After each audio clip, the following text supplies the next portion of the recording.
대통령 또 서울시장 국민의힘이 전폭적으로 지원해서 강서에 그동안 밀린 숙제, 수건 싹 다 해결해줄 해결사 우리 김태호입니다. 우리 한 23, 4% 될 때까지 힘있게 투표 독려합시다 여러분. 투표에서 진경우를 당선시키고 투표에서 윤석열 정부 심판합시다.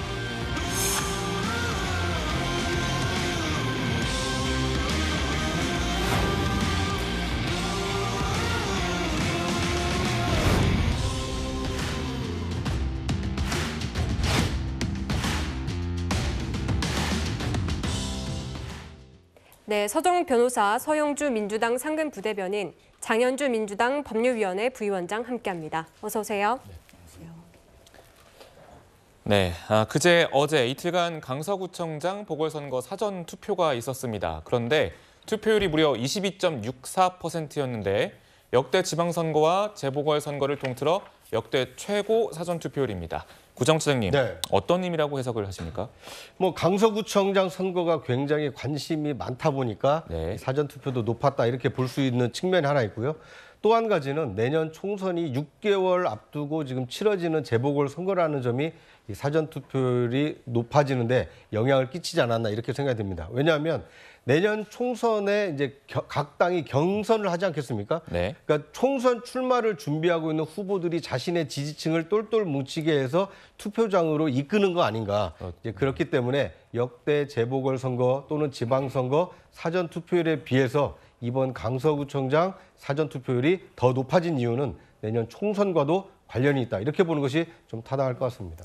네, 여야 모두 이번 그 사전투표에서 우리의 지지층이 몰렸다라고 얘기를 하고 있는데 보통 사전투표에는 지지층들이 몰리는 편입니까? 그렇습니다. 왜냐하면 사전투표라는 것은 말 그대로 약간 투표에 대한 적극적인 의사표시라고 볼 수 있기 때문에 네. 투표장에 나가는 사람이 많다는 것은 여야를 막론하고 우리 후보가 꼭 좀 당선됐으면 좋겠다. 이런 바람을 가지고 이 투표에 참여를 하는 것이기 때문에 투표율이 높다는 것은 여당 지지층뿐만 아니라 야당 지지층도 총결집하고 있다. 이렇게 볼 수 있기 때문에 아마 결과는 좀 한 치 앞을 내다보기 어려운 치열한 접전이 예상된다. 이렇게 볼 수 있을 것 같습니다. 네. 높은 사전투표율인데 여야의 판단은 좀 다른 것 같습니다. 이 상황을 어떻게 해석하는지에 따라 좀 각자 다른 해석을 좀 내놓고 있는데 먼저 서영주 부대변인. 네. 민주당이 봤을 때 이 사전투표가 어떤 의미가 있는 겁니까? 일단은 뭐 이제 말씀하신 대로 선거는 끝까지 지켜봐야 돼요. 게임이 끝날 때까지 끝난 게 아니기 때문에. 하지만 이제 예전과 다르게 투표율이 높으면 우리 이제 뭐 진보 측에 유리하고 낮으면은 뭐 보수 측에 유리하다.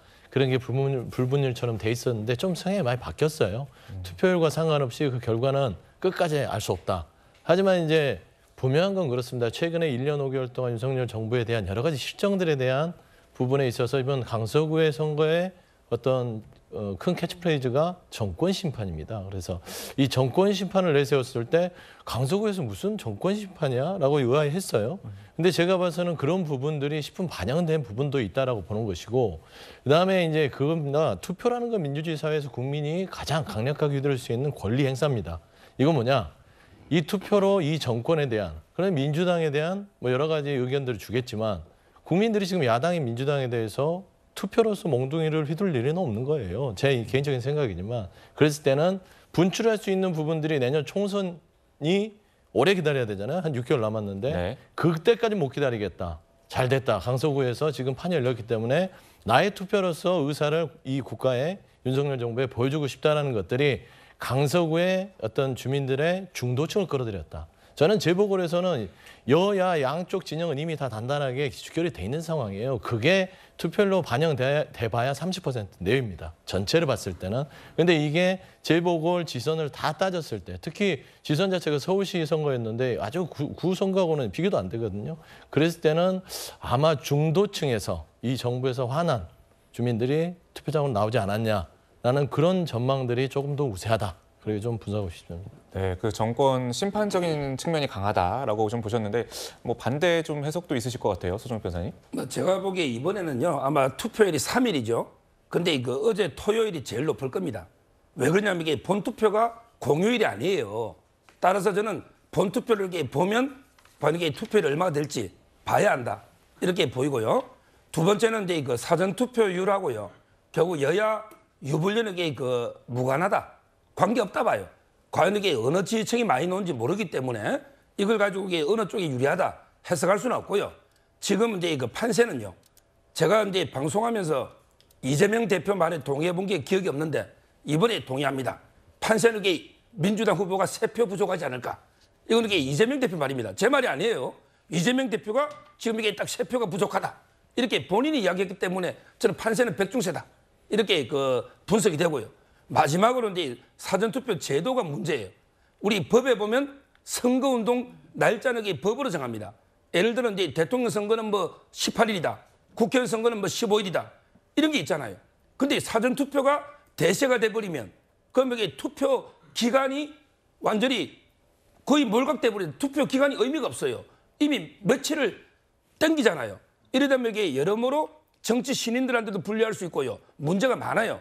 앞으로 이게 과연 사전투표가 대세가 되도록 이렇게 하는 게 바람직한지, 그럼 이게 본투표에는 무슨 의미가 있는지 이것도 이게 깊이 고민해봐야 됩니다. 이재명 대표가 얘기한 그 3표가 부족하다 이거는 투표 동료를 유도하는 차원에서의 그런 저도 이게 비유적으로 한 거지. 그게 뭐 저도 네. 비유로 말한 거지. 네. 실제 판세는 이제 백중세는 맞는 거고요. 뭐 3표는 이게 그냥 인용해 본 거죠. 네, 말씀하신 대로 이 대표 이번 중에도 선거를 독려했습니다. 이 여야 모두 강서구청장 보궐선거에 총력을 다하고 있는 상황입니다. 직접 들어보시죠. 주권자인 여러분이 행사하시는 한 표 한 표가 나라와 내 지역의 운명을 결정합니다. 이틀 동안 사전투표가 진행됩니다. 딱 3표가 부족하다 이렇게 생각해 주십시오. 이 위대한 행진에 빠짐없이 동참해 주십시오. 네, 당초 이 대표 어제 강서구청장 보궐선거 이 투표 현장에 지원 유세에 나설 예정이었는데 일정 3시간 만에 공지한 지 3시간 만에 바로 취소를 했습니다. 이 당초 예상보다 투표율이 좀 올라가니까 취소를 한 거다 이런 해석도 나왔는데 어떻게 보십니까? 사실 그런 것보다는요, 이제 이재명 대표의 건강 상태가 이 취소에는 가장 큰 영향을 미쳤다고 봐야겠습니다. 특히 이재명 대표는 이제 야당 대표로서 이번 재보궐선거에 대해서 굉장히 큰 책임을 갖고 있습니다. 그렇기 때문에 이 강서구 보궐선거에 있어서 본인이 직접 유세장에 가는 부분에 대해서 굉장히 의지가 크다라고 저는 알고 있는데요. 아무래도 이제 어제 아마 유세장에 직접 가서 본인이 이제 지원 유세를 하든지 뭐 이런 것을 하려고 했던 것은 분명한 것 같은데 건강상의 문제가 가장 큰 영향을 미친 것으로 봐야겠습니다.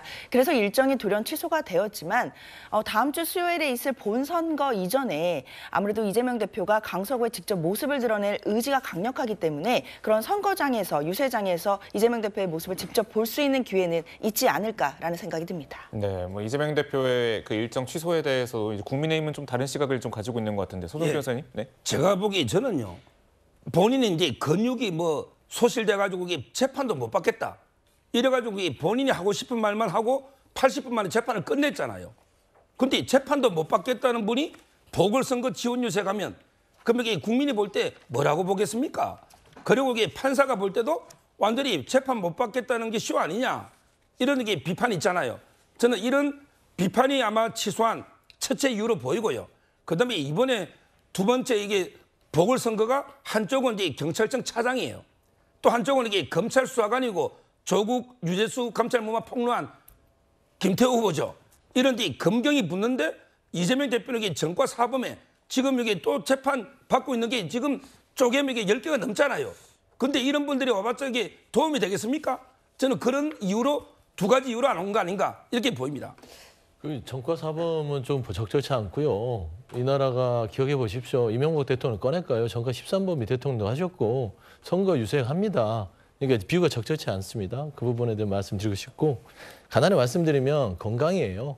그러니까 이제 지원 유세를 가면 얼굴은 비칠 수 있죠. 근데 지원 유세를 가면 본인이 건강이 안 좋으면 지금 현장에 가보면 엄청 많은 인파들 그다음에 지지자들이 모여 있습니다. 그러면 악수도 해야 되고 이동도 해야 되고 접촉을 해야 되는데 아프다고 그 지지자들은 그냥 저 아파요 하고 하면 그게 도움이 안 돼요. 그러니까 그런 부분들 여러 가지 고려했을 때 마음은 굴뚝 같으나 지금 가서 본인이 나타나는 부분들이 선거 현장에서 도움이 안 되겠다는 판단들이 컸다. 그런 말씀을 좀 보태고 싶습니다. 그러니까 뭐 건강도 한 요인이 될 수 있겠지만 만약에 이재명 대표가 그런 건강을 무릅쓰고 강서구청장 후보 지원을 했는데 결과가 만약 나쁘게 나온다라면 결국 이재명 대표가 심판받았다. 이런 심판론이 제기될 가능성도 크기 때문에 이재명 대표로서는 가는 것이 유리한가 가지 않는 것이 유리할까 고심하다가 나가려고 했다가 정무적 판단을 통해서 건강상의 이유로 아마 좀 취소한 것이 아닌가. 앞으로 뭐 그 선거운동 기간이 한 2, 3일 남아 있으니까 지원 유세를 할지는 좀 지켜봐야겠습니다만 강서구청장 결과가 이재명 대표에 대한 어떤 그 심판으로 성격이 규정이 되어진다면 이재명 대표로서도 상당한 정치적 부담을 안을 수밖에 없기 때문에 굉장히 신중하게 접근하지 않을까 이렇게 예상이 됩니다. 네, 차장님, 그런데 이번 선거 이 구청장을 뽑는 선거인 만큼 지역 행정 능력도 굉장히 중요할 텐데 이걸 기준으로 삼고 투표하시는 분들도 있을 거란 말이에요. 그렇습니다. 어떤 좀 지역 밀착형 공약들을 각 당에서 내놓고 있습니까? 네. 강서구의 경우에는 지금 이 그 구시가지와 신시가지가 지금 복합된 그 시가지이기 때문에 교통 문제라든지 주택 문제라든지 이 복합 개발 문제가 지금 현안으로 대두되어 있는 상황입니다. 그렇기 때문에 여당 후보인 김태우 후보의 경우에는 뭐 서울시장이라든지 국토교통부라든지 그러니까 여당 집권 세력이 힘을 모아야 이 강서구의 발전을 이룰 수 있다. 그러니까 힘 있는 여당 후보에게 표를 모아달라. 이렇게 지금 호소를 하고 있는 것이고요. 반대로 이제 진교훈 후보의 경우에는 이 경찰청 차장 출신이기 때문에 어떻게 보면 정권을 좀 견제하는데 야당에게 좀 힘을 좀 실어달라 이렇게 요청을 하고 있는 상태입니다. 그런데 공통 분모가 있습니다. 김태우 후보도 그렇고 이 진교훈 후보도 그렇고 똑같이 얘기하는 것이 뭐냐면 강서구의 오래된 아파트 단지에 대한 재건축과 재개발에 대해서는 둘 다 똑같은 목소리를 내고 있습니다. 네. 이것은 강서구에 거주하고 있는 주민들의 어떤 생활, 편의 그리고 이 어떤 재산권 행사와 관련이 돼 있기 때문에 그것과 관련해서는 여야 구분이 없다 이렇게 볼 수 있을 것 같습니다. 네, 지금 현재 뭐 좀 더 공약을 좀 말씀하셨으니까 좀 더 짚어보도록 하면 김태우 후보가 이제 40억 애교 발언 논란을 의식한다는 관측이 좀 있어서 이제 강서구청장이 되면 급여를 일절 받지 않겠다 이런 공약을 좀 내세웠다고 하는데 좀 어떻게 좀 보시는지요? 아니 돼야 후 급여를 안 받죠. 그러니까 뭐 될지도 안 될지도 모르는데 급여 안 받겠다 하는 것들이 전형적으로 아무 말 던지는 거예요. 그리고 이재명 대표에 대해서 피의자 얘기하는 것도 참 웃긴 게 본인 자체가 대법원에서 유죄 판결을 받은 범죄자입니다. 범죄 혐의를 인정받은 거예요. 그러니까 그런 말들을 통해서 아까 말씀한 대로 행정 능력을 보여줄 생각을 하지 않고 그냥 흠집내기. 그다음에 급여 안 받는 거랑 행정 능력하고 무슨 상관입니까? 기분 좋게 해주면은 표 찍을 것 같아요. 너무 강서구민을 1차원적으로 보는 것 같아요. 급여 받으세요. 받을 거 받고 정말 그 행정 능력으로 더 많은 일을 했으면 좋겠다라고 국민들이 생각하지 급여를 받는 구청장은 무능력하고 급여를 안 받는 구청장은 그러면은 능력이 좋습니까? 이런 아주 일차원적인 논리가 있기 때문에 이 김태우 후보 자체가 애초부터 명분도 부족했지만 실력도 없는 후보자였다. 저는 그런 생각이 좀 개인적으로 듭니다. 제가 이제 반박을 좀 드리면요. 옛날에 이명박 대통령도 이제 서울시장 할 때 급여를 안 받았어요. 네. 이거는 이제 정말 진정성 있게 평가해 줘야 됩니다. 월급을 이렇게 포기하고 열심히 강서구를 일하겠다는 이 진정성은 우리가 이렇게 평가해 줘야 돼. 비할 문제가 아니다. 저는 이렇게 보이고요. 두 번째, 지금 이게 계속 40억 비용 가지고 하는데 지금 이게 옛날에 박원순 시장, 오거돈 부산시장 때문에 이게 들어간 돈이 얼마입니까? 민주당이 진짜 이게 40억 가지고 이게 민주당이 공개해서는 안 된다. 이걸 두 번째로 말씀드리고요. 마지막으로 이게 40억이 그럼 책임이 다 김태우 후보한테 있습니까? 김태우 후보는 이게 환경부 장관 블랙리스트도 이게 유죄를 만들어냈고요. 그다음에 유재수 감찰 무마도 유죄를 만들어냈고요. 정말 이게 공익신고해서 우리 나라를 바꾼 게 정말 많아요.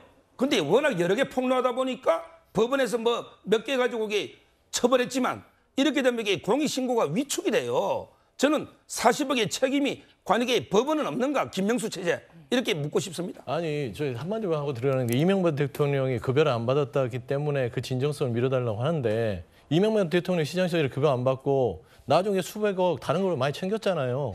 그렇게 하면 안 되는 거예요. 그러니까 김태우 후보하고는 비교가 봐도 아니고 변호사님 그렇게 얘기하면 안 됩니다. 사법체에서 대법원의 판결에 대해서는 존중해야 되는 것들이 여야를 막론하고 정확한 원칙이고 우리 민주주의의 근간이다라는 점을 좀 말씀드리고 싶습니다. 네, 지금 여야 모두 이번 결과가 또 총선에 미칠 영향에 대해서도 촉각을 곤두세우고 있는 모습인데 이준석 전 대표 같은 경우에는 선거를 패배할 경우에는 비대위원장을 세워야 한다 이런 얘기까지 하고 있습니다. 앞으로 각 당에 어떤 영향을 좀 미칠 거라고 보십니까? 저는 뭐 결과가 어떻게 되든지 간에 그 후폭풍은 만만치 않을 것으로 예상이 되는데요. 우선 만약에 야당이 이번에 그 강서구청장 보궐선거에서 실패를 하게 된다라면 민주당으로서는 내년 총선에 빨간불이 들어오게 되는 효과가 있습니다. 왜 그러냐면 지금 강서구의 국회의원 중에 다수가 지금 민주당 소속입니다. 네. 그리고 민주당 강세 지역으로 알려져 있는 지역입니다. 지난 지방선거 여당 바람, 국민의힘 바람 때문에 김태우 후보에게 뺏겼다라고 주장을 하고 있습니다. 만약 윤석열 정부 출범 1년 5개월 이후에 치러지는 이 강서구청장 보궐선거에서 민주당이 또다시 패배한다라면 이재명 대표에 대한 삼진 아웃이 될 수 있기 때문에 이재명 대표 체제 그리고 내년 총선에도 민주당에는 빨간불이 들어온다 이렇게 볼 수 있을 것 같고요. 반대로 여당 후보인 김태우 후보가 패배를 하게 된다라면 지난해 승리했던 후보가 이 대법원 확정 판결로 이 강서구청장직에서 물러났는데 사면 복권을 받고 다시 출마한 거에 대해서 이 강서 구민들이 심판하는 것이기 때문에 아마 윤석열 정부에도 타격이 불가피하다 이렇게 볼 수 있을 것 같습니다. 뭐 이준석 전 대표가 얘기한 것처럼 비대위 체제까지 갈지는 알 수 없습니다만 여당으로서는 내년 총선에 대한 전략을 새롭게 세워야 되고 이 진영을 재정비할 필요가 있기 때문에 여당에게도 선거 결과는 상당한 악재로 돌아올 수밖에 없다 이렇게 예상이 됩니다. 네, 알겠습니다. 지금까지 강서구청장 보궐선거를 짚어봤는데요. 저희가 언급한 진교훈, 김태우 후보 외에도 정의당 권수정 후보, 진보당 권혜인 후보, 녹색당 김유리 후보, 자유통일당 고영일 후보가 유권자의 선택을 기다리고 있다는 점 말씀드리도록 하겠습니다.